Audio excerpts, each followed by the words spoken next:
zombie attack, apparently.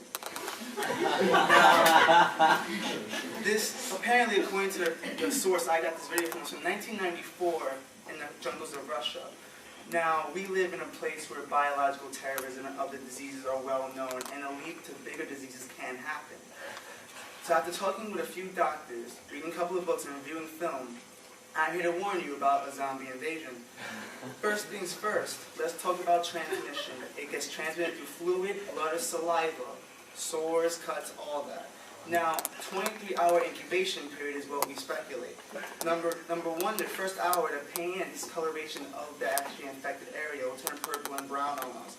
Within the 5th hour, you got fever, chills, joint aches, and slight dementia. I want to point out, it takes HIV and syphilis 3 months to make these things happen. This thing is already made happen in 5 months.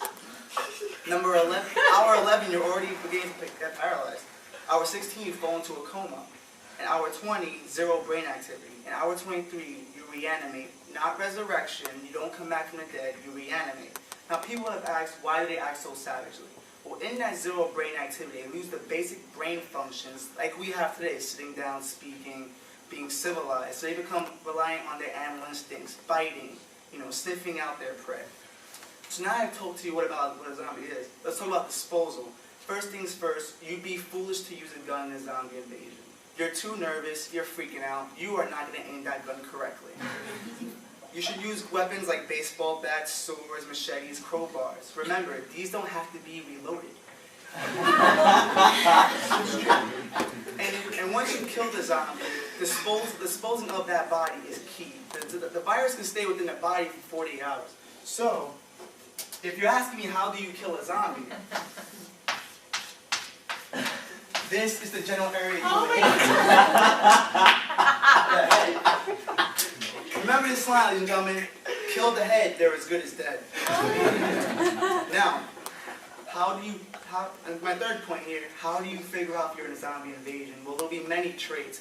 There'll be reports of violent homicides, violent insanity, quarantine, infected, biting victims, and the government won't let you know what's going on about it. This could happen anywhere. Los Angeles, New York, Raccoon City. But in closing, ladies and gentlemen, highly contagious. Dispose of the head, they're as good as dead. And keep your eyes and your ears open.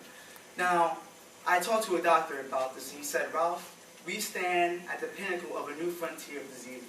We have less cures for the amount of diseases we have out there. So zombieism isn't necessarily a fantasy. Remember, ladies and gentlemen, improbable, but not impossible. Thank you.